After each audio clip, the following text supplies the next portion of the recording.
What's up, guys? Okay, welcome back to my Zwift Race Weekly. So, just on the obvious here, my mic didn't work in the recording, so now I have to do a voiceover. But ignoring that, we are doing the Stage 1 Makuri Madness in the Mech Isle of Mayhem. So, this race is 20.4 kilometers. This is a Cat D race.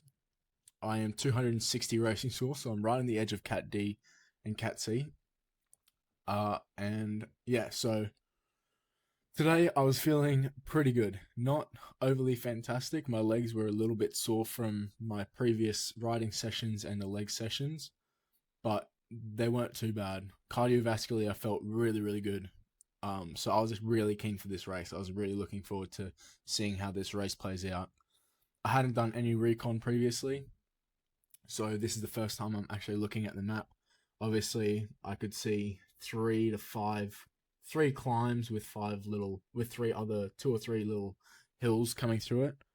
Um, so yes, I was pretty keen for this. This suits me really well. I'm very good at anaerobic and really short bursts of speed, but not so good at longer rides at a higher power. So I was pretty keen when I saw that this topographic or this map was the layout.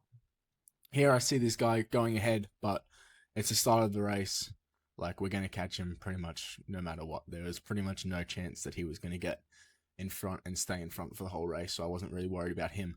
Now, in previous races, I had stuck to the back of the pack and not moved forward, so I would get dropped usually on the first climb, because I'm at the back of the pack trying to conserve energy. Then the front just gets too far ahead, and then I got to do a dig to get to the front. So my main goal on this ride was to stick in the top 5 if possible, while still getting as much air as possible, but still being like really close towards the front so that I wouldn't just get dropped randomly. Now, in that bottle that I just drank is some electrolytes. I'd already finished most of it because obviously you want time for those electrolytes to digest. So most of that was done, and then I had a bit of water on the side. But yeah, I will let this play out and come back to you pretty soon. Along with whatever. Along with not have looking at the race beforehand, I didn't know what the power-ups were. I didn't know how many there were beforehand. So this was my first time seeing the power-ups. Now, obviously, there was Ghost and Feather. Of course, you want Feather for the climbs, Ghost for the flats. Now, I had never used a Ghost before in a Zwift race or ever while Zwift riding. So this is the first time I'd actually been able to use a Ghost, but I've obviously seen it being used. Personally, I think it's a little useless. Like, it could help a little bit, but it's pretty useless, especially compared to a Feather when there's 3 pretty major punchy climbs to have to do. So yeah, it was interesting just to see the Ghost pop up and to use the Ghost. Okay, here is the first major climb. We went through a little hump just before. It was very quick. No one got dropped. No one got in front. Like, it was pretty chill. We all stayed as a group. First major climb, all of us as a group, comes up to about 7% at the max. Everyone drops a feather, including me. I stand up, or most people drop a feather, including me. I stand up, get some watts down, make sure that I can stay towards the front. See this guy, decide to try and draft off him a little bit. But for the most part, we stay pretty well as a group up until sort of here. And then you can see D. Smith and the people behind him starts to be a gap that starts opening up, which I didn't realize at the time. I was just trying to stay on the power, stay with these guys with me. But then one started getting dropped, and I saw this guy here, and I thought, okay, we got 3 of us. Let's try and keep the watts down, the power down, because I see the people behind us start dropping, and then this Kiwi guy drops a feather, and I'm like, okay, this guy's about to go. If I go with him, we can drop the other people. So I end up putting some watts down, trying to stay with him, and I see the people behind us, and this Chinese guy also decides to put some watts down and stay with him. And the people behind us just get further and further and further back. So this Kiwi guy has sort of lost a bit of power now, but the Chinese guy is still going strong. I'm still going strong. I'm feeling good. Look behind me, realize that there's a bit of a gap. So I decided to keep the power down a little bit. So does the Chinese guy, to be fair. But I'm like, okay, if we can get a gap here, we can maybe have this a 3-person finish.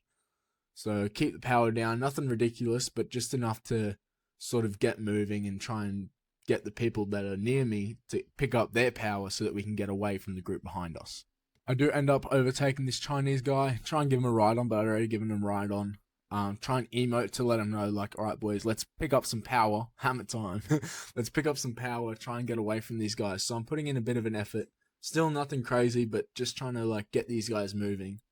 I wanted us to sort of work as a three-way time trial to just keep rotating and moving through to try and get away from this group behind us. But it ended up being basically just me at the front the whole time. Like, I wanted them to come with me. I wanted them to give digs, and the Chinese guy gave a little bit. The New Zealand guy gave one. I think the Chinese guy gave 2 or 3. But I gave probably like 6, and they were longer than theirs. And I was just trying to push them, but they weren't having it. I don't know if they had enough in the tank or not.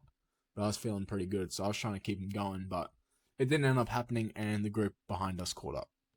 Here is the group behind us about to catch us. We had about a 7-second lead at the max at one point, but it was usually like 5 to 6 seconds for the most of it until maybe 19:30, a minute ago in the race, where they started to just catch because the other boys weren't doing much of an effort. So ended up just letting them catch us and then using all the aero from them to try and stay with them.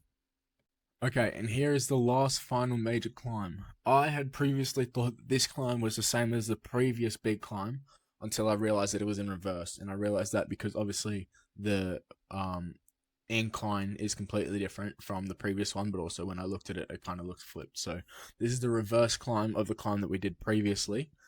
Again, in the top sort of 6 of us now. I think someone got dropped and there was like 5 of us, 6 of us. So I just constantly rotated between standing up and putting down some watts and sitting down and spinning out. Used my featherweight a little bit too early, but ended up working out fine. But yeah, used my featherweight a little bit too early. It was still too much yellow compared to red. I should have used it here. And then I see that guy ghost. And I see him ghost and I get scared. So I put down a couple extra watts because I don't want him to just take off. So I put in a couple extra watts because, yeah, I don't want him to just take off the front without me knowing, without me realizing. Then I see this guy come past, and I was like, how does he have that much watts still to give? And then I see him drop a featherweight. A featherweight. A featherweight. It's going to happen. Wait for it. Wait for it. Did he drop a featherweight? Yes, there it is, finally. Okay, I got my timing off a little bit, but I see him drop a featherweight, and I'm like, how has he not dropped it yet? So he's dropped the featherweight. I'm like, he's going to get away from me. He's dropped the featherweight. He's going to get away from me. I have to stay with him. I have to stay on his wheel. Otherwise, I'm getting dropped. So I stay on his wheel, use his draft a little bit. He catches the guy in front, and we are okie-dory. We are chilling. It is just us 3 and the Chinese guy behind me. D. Smith looks like he's getting dropped. S, whatever his name is, looks like he's getting dropped. So it's going to be us 4 at the end. So me and this guy put in a bit of effort just to catch the guy in front of us because we don't want him getting away. He has a 2-second gap. We don't want to allow that to get any bigger. Ideally, we catch him. So he was putting in most of the work, to be fair, but it's not like I was just chilling. I mean, I was actually kind of just chilling. But he put in most of the work. I went with him. We caught him. D. Smith is way behind, but he ends up catching us as well. He's still putting in 3 watts per kilo. So he ends up catching us. And then here we are for the final 3.3 kilometers with 4 of us riders. D. Smith's about to catch us. Oh, DLs? Where did he come from? No. D. Smith is about to catch us. So, yeah, it was us 4 for the next 3 kilometers with this all kind of just switching between who was at the front. J. Morgan did a lot. D. Smith did a lot. And I did quite a bit. D. Ellis kind of just sat in the back. Okay, we are at the last 400-ish meters. All 4 of us in a group. I've put myself in the best position to be able to draft for as long as possible while still sprinting. So I was confident here. I felt pretty good. I know I have a good sprint. I was pretty confident I was going to get the win here with the top 4 of us. 300 meters left. I pump up the gears and I go. I go a bit too high of a gear. It's a bit too hard there, but I end up dropping the gear. And looking back to make sure that they weren't going to take over, I am pushing. Finish line, and I finish in first place. Let's go. With that sprint, I had a 9.7 watts per kilogram max with 910 total watts, which is pretty good considering I had just done 35 minutes of decently hard riding. It wasn't crazy, but it was decently hard. Looking at some of my power numbers, my 5-second wasn't at my max, but that's obviously because I just done a race. That max was after just a small training session. My 1 minute was pretty close, my 5 minute was pretty close, and my 20 minute was pretty close. So it wasn't an easy ride, but it also didn't feel that crazy difficult. So I'm pretty happy with how that ended up. And then max heart rate 187 beats right at the end there, of course. And that is pretty much like 99% of my max heart rate. My max heart rate doesn't go much higher than that. Thank you all for watching, and I will see you again next week for stage 2.